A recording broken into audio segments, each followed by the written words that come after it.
Good afternoon students, welcome to my YouTube channel. आज मैं आप लोगों को प्रसार शिक्षा के कुछ टॉपिक्स बताने वाली हूँ और संचार के बारे में। तो जिस किसी भी ने मेरा ये चैनल सब्सक्राइब नहीं किया है, जल्दी से चैनल सब्सक्राइब कर दीजिए, आपके रोज़ अपडेट मिलते रहें। MA MSc होम साइंस से एंट्रेंस एग्ज़ाम देने के लिए ये बहुत ही अच्छा वीडियो है। चलिए आइए अपने वीडियो की तरफ बढ़ते हैं। प्रसार शिक्षा। प्रसार शिक्षा शब्द की उत्पत्ति कैम्ब्रिज विश्वविद्यालय द्वारा 1973 में किया गया था। अगर आपको क्वेश्चन पूछ सकता है कि प्रसार शिक्षा की उत्पत्ति कब हुई थी या फिर कहाँ कौन से विश्वविद्यालय में हुई थी, तो आप प्रसार शिक्षा की उत्पत्ति 1973 में हुई थी, ठीक है। और कौन से विश्वविद्यालय में? कैम्ब्रिज विश्वविद्यालय में। प्रसार शिक्षा की उत्पत्ति 1973 में कैम्ब्रिज विश्वविद्यालय में किया गया था, ठीक है। इतना यह रहा प्रसार शिक्षा की उत्पत्ति सबसे पहले कहाँ हुई थी। और नेक्स्ट हमारा है कि प्रसार शिक्षा को 1914 में अमेरिका सरकार द्वारा अपना लिया गया था। कौन से एक्ट के द्वारा? स्मिथ लीवर एक्ट के द्वारा। स्मिथ लीवर एक्ट के द्वारा प्रसार शिक्षा को अमेरिका सरकार ने 1914 में अपना लिया था। प्रसार शिक्षा क्या है? क्वेश्चन होता है प्रसार शिक्षा क्या है। प्रसार शिक्षा जो है करके सीखने की शिक्षा है। प्रसार शिक्षा जो है करके सीखने की शिक्षा है। ये एक लचीला है, ठीक है। अनौपचारिक शिक्षा है। अनौपचारिक से क्या मतलब है? प्रसार शिक्षा में वही शिक्षा दी जाती है, लोगों को वही शिक्षा दी जाती है जो उनको ज़रूरत है, उनकी आवश्यकता के अनुसार वो शिक्षा दी जाती है।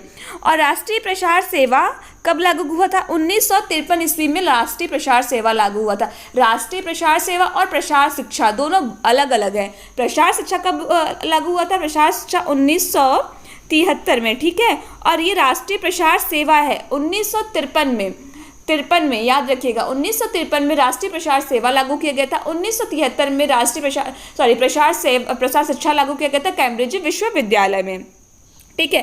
प्रसार शिक्षा अनौपचारिक शिक्षा है, ये तो आप लोग को मैंने बता दिया है, और क्यों है ये भी बता दिया है। अब है प्रसार शिक्षा के चरण, प्रसार शिक्षा प्रक्रिया के चरण।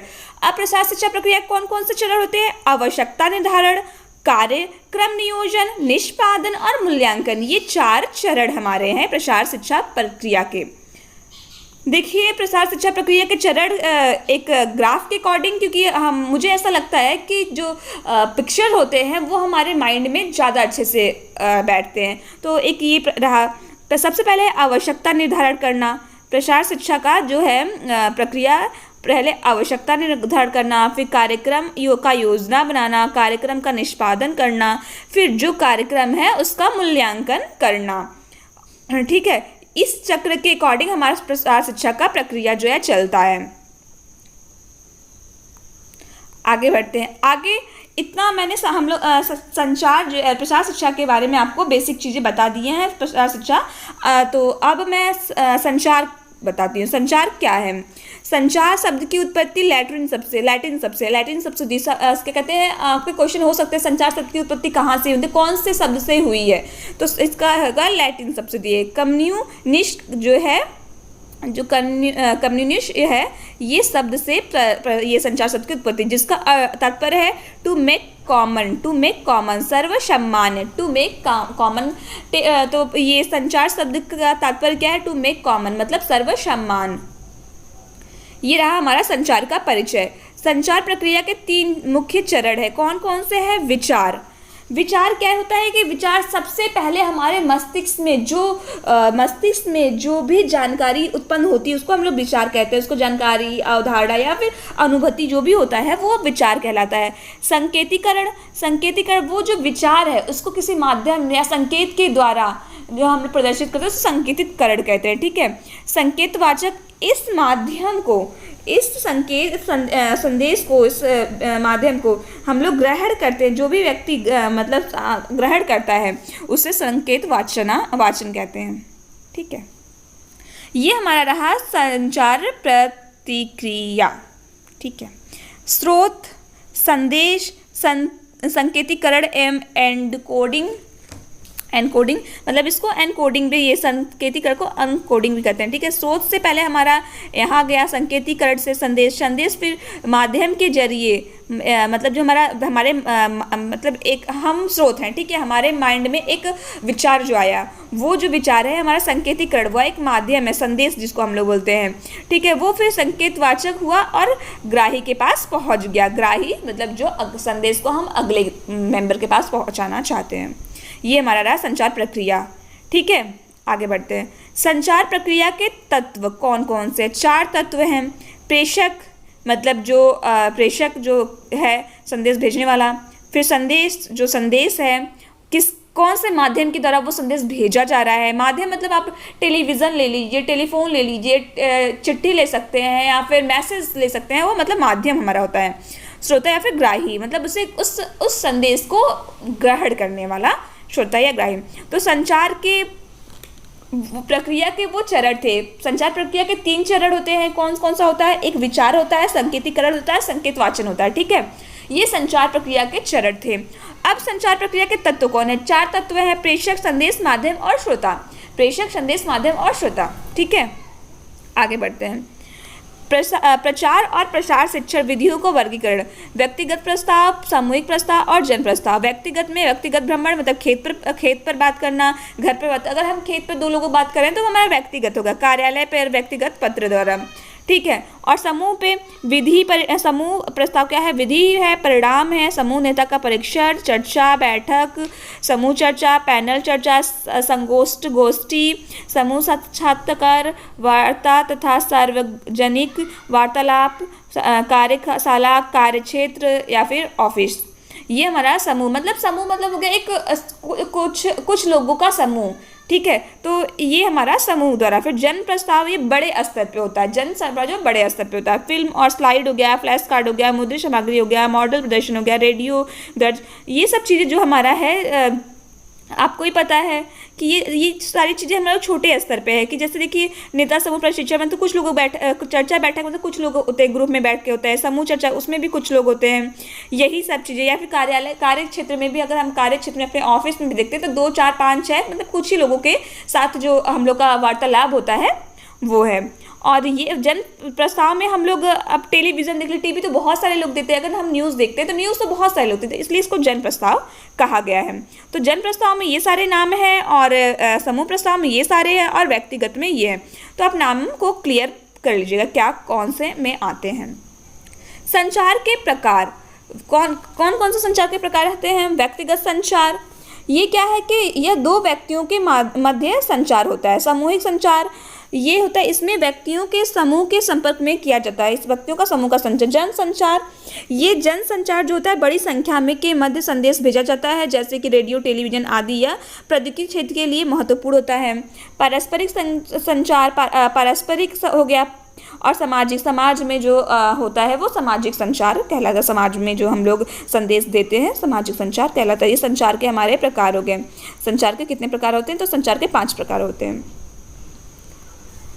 ये देख लीजिए प्रसार शिक्षा क्या है? निजी या फिर व्यक्तिगत विधि, समूह संपर्क विधि, जनसंपर्क विधि। ये मैंने आपको पहले भी बता चुका है। फिर अब आता है श्रव्य दृश्य सामग्री का वर्गीकरण। श्रव्य दृश्य सामग्री मतलब श्रव्य दृश्य सामग्री, श्रव्य और दृश्य सामग्री। श्रव्य सामग्री रेडियो, रिकॉर्डर, टेप। फिर दृश्य सामग्री नॉन प्रोजेक्टर और अन्य आता है। नॉन प्रोजेक्टर में आता है कि मॉडल, नमूना, flannel graph, flash card. Projector में स्लाइड आ जाएगा, फिल्म स्ट्रिप आ जाएगा, मोनो चलचित्र या फिर चित्र। और अन्य में प्रदर्शनी, प्रदर्शन, साहित्य। और फिर श्रव्य दृश्य सामग्री मतलब इसमें श्रव्य केवल सुनने वाला था, अब ये दृश्य केवल मतलब देखने वाला था, केवल देखने वाला। अब श्रव्य सुनने और देखने दोनों का। तो इसमें क्या आता है? Cinema, motion picture, video, television. ये हमारा है। तो इसको क्या कहते हैं? शिक्षण सामग्री को 3 भागों में बटा है। श्रव्य सामग्री, दृश्य सामग्री, श्रव्य दृश्य सामग्री। इसमें और यही है, इसमें चलचित्र, फोटो, ये रहा फोटोग्राफ, चित्र, चार्ट्स, पोस्टर, ये और ड्रामा, कठपुतली शो, लोकगीत, ये सब हमारा आ जाएगा श्रव्य दृश्य सामग्री में। तो ये हमारा संचार को मैंने थोड़ा सा बता दिया है। ये क्या कहते हैं, प्रसार शिक्षा को मैंने थोड़ा सा आज इंट्रोडक्शन ही दिया है, ज़्यादा प्रसार शिक्षा में मैंने नहीं बताया है। और संचार के बारे में ही जितना था मैंने आपको बता दिया। संचार के मॉडल बचे हुए हैं, संचार के मॉडल मैंने पहले भी बता चुके हैं आपके, तो संचार के मॉडल आप पहले पिछले वीडियो में जाके पढ़ लीजिएगा। ये हमारा श्रव्य दृश्य सामग्री है, और श्रव्य सामग्री, दृश्य सामग्री है और श्रव्य दृश्य सामग्री है। मतलब ये कौन कौन से हैं, मैंने इसको डिवाइड करके आपको एक चार्ट के अकॉर्डिंग बता दिया, जिससे आपको समझने में आसानी हो। तो आप सारे नाम को क्लियर कर लिए, कौन सा नाम श्रव्य सामग्री में आता है, कौन सा दृश्य सामग्री में आता है, कौन सा दृश्य सामग्री में आता है। ठीक है, अब मैं कुछ क्वेश्चंस, मतलब छोटे छोटे टॉपिक्स हैं, वो मैं लेके आई हूँ, आप इसको भी देख लीजिए। सुगंधित अमीनो एसिड कौन कौन से होते हैं? फेनिलेनिन, ट्रिप्टोफेन, ट्राइसिन और फिर हेडेडिन। ठीक है, ये जो हमारा अमीनो है ये सुगंधित है। आपको मतलब पूछ लेता है सुगंधित अमीनो एसिड को। ट्रिप्टोफेन अधिकतर ऑप्शन आता है। ठीक है, तो आप ये चार जो हमारा है ये हमारा सुगंधित, इससे सुगंध अमीनो, इस अमीनो एसिड से सुगंध आता है। ठीक है, पृष्ठ ग्रंथियों को मास्टर ग्रंथि कहते हैं। अगर आपका पूछोगे मास्टर ग्रंथि किसे कहते हैं, तो पृष्ठ ग्रंथियों को मास्टर ग्रंथि कहते हैं। और नेक्स्ट, दिमाग के पेंदे में जो ग्रंथि, सॉरी यहाँ पे ग्रंथि होगा, ठीक है, ग्रंथि स्थित होती है उसे पित्युतारी ग्रंथि कहते हैं। कौन सी ग्रंथि कहते हैं? पित्युतारी ग्रंथि। दिमाग के पेंदे में सिस्टीन अमीनो अम्ल के गंधक में पाया, मतलब जो सिस्टीन अमीनो अम्ल है वो गंधक में पाया जाता है। आपको क्वेश्चन ये पूछ सकता है गंधक में कौन सा अमीनो अम्ल पाया जाता है, तो गंधक में सिस्टीन अमीनो अम्ल पाया जाता है। नेक्स्ट हमारा है मेथिओनिन सल्फर अमीनो, मतलब मेथिओनिन जो है ये सल्फर अमीनो के रूप में पाया जाता है। ठीक है, हिस्टीडीन और अर्जिनिन शिशु के लिए अनिवार्य अमीनो अम्ल है। शिशु के लिए अनिवार्य अमीनो अम्ल कौन कौन सा है, अगर आपको पूछ लिया जाएगा तो हिस्टीडीन और अर्जिनिन जो है शिशुओं के लिए अनिवार्य अमीनो अम्ल है। ग्लूटाइमिन जो है अम्ल अर्थात एस्पार्टिक अम्ल अम्लीय अमीनो अम्ल है। मतलब ये दो जो अम्ल है ये अम्लीय अमीनो अम्ल है, और ये दो जो है लाइसिन और आर्जिनिन क्षारीय अमीनो अम्ल हैं। अम्लीय अमीनो अम्ल और क्षारीय अमीनो अम्ल आप पढ़ लीजिए। देखिए ये ऑप्शन में अगर आए तो आप सही टिक लगाइएगा। ठीक है, बेबी फूड्स को बनाने के लिए कौन से एंजाइम का प्रयोग करते हैं, तो एलपीजी गैस का पूरा नाम क्या है? Liquefied petroleum gas. ठीक है, ये हमारा एलपीजी का पूरा नाम हो गया।